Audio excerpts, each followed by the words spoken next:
Viewers, megastar Shakib খানের upcoming তাণ্ডব cinema থেকে আমি কি দেখলাম আপনাদেরকেও দেখাবো।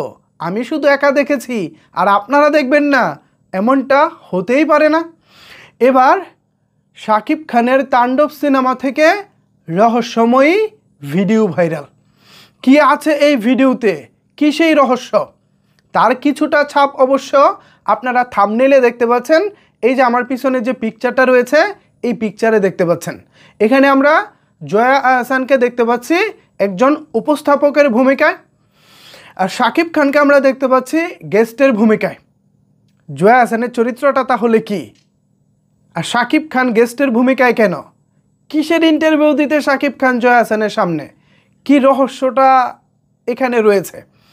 আমি তো জাস্ট যে ভিডিওটা দেখেছি, এটা দেখে আমি কিছুক্ষণ ভাবলাম, খিরে ভাই, এত সুন্দরভাবে, দারুণ নায়কোচিতভাবে শাকিব খান জয়া আহসানের সামনে গেস্ট হিসেবে, আর জয়া আহসান উপস্থাপক হিসেবে, অ্যাঙ্কার হিসেবে আছেন। মানে ঘটনাটা আসলে কি?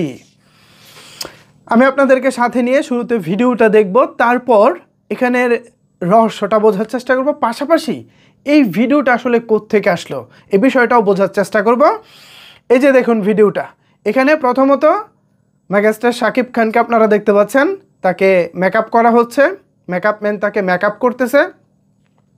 এরপর শেষের দিকে গিয়ে আমরা জয়া আহসানকে দেখতে পাচ্ছি, জয়া আহসানকে দেখব।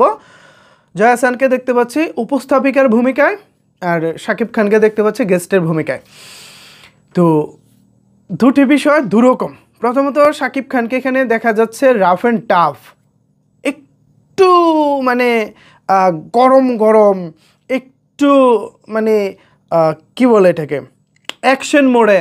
অন্যদিকে জয়া আহসান আছেন একেবারে উপস্থাপিকার মোডে। বাট ভিডিওটা ভাইরাল হলো কিভাবে? এটা তো তাণ্ডব সিনেমা থেকে অরিজিনাল ভিডিও, এবং যে কোয়ালিটি দেখতে পাচ্ছি, যে ফ্রেম দেখতে পাচ্ছি, এটা তো ভাই সিনেমার ক্যামেরায় করা শ্যুট করা ভিডিও। কিন্তু এটা ভাইরাল হলো কিভাবে? এটা ভাইরাল হলো কিভাবে? অনেকে এতদিন মোবাইল থেকে ভাইরাল করেছেন বা দূর থেকে ভিডিও করে ভাইরাল করেছেন, এটা মানা যায়, এটা মানা যেত যে দর্শকরা হয়তো বা আবেগের বশে অথবা ভুল করে কৌতূহলের বশে যে কোনোভাবে হোক করে ফেলতেছে। কিন্তু এই ফুটেজ ভাইরাল হলো কিভাবে? এটা আমার কেন জানি মনে হয় এটা তাণ্ডব টিমের কারা, মানে কেউ একজন করেছে, ইচ্ছাকৃতভাবে করেছে। হয়তোবা তাণ্ডব টিমও করতে পারে আলোচনাটায় ছবিটাকে রাখার জন্য, আবার এমনও হতে পারে ভুলক্রমে হয়ে গেছে। তবে আমার কেন জানি মনে হয় এটা ভাই ভুলক্রমে না, এটা ভুলক্রমে হওয়ার মতো ভিডিও না। আসলে আমি আপনাদেরকে এতটুকু বলতে পারি, এটা ভুলক্রমে ভাইরাল হওয়া ভিডিও না। রেজুলেশনটা দেখেছেন, ভিডিওর কোয়ালিটিটা দেখেছেন, পুরো সিনেমার জন্য যে শ্যুটটা করা হয়েছে সেই কোয়ালিটি।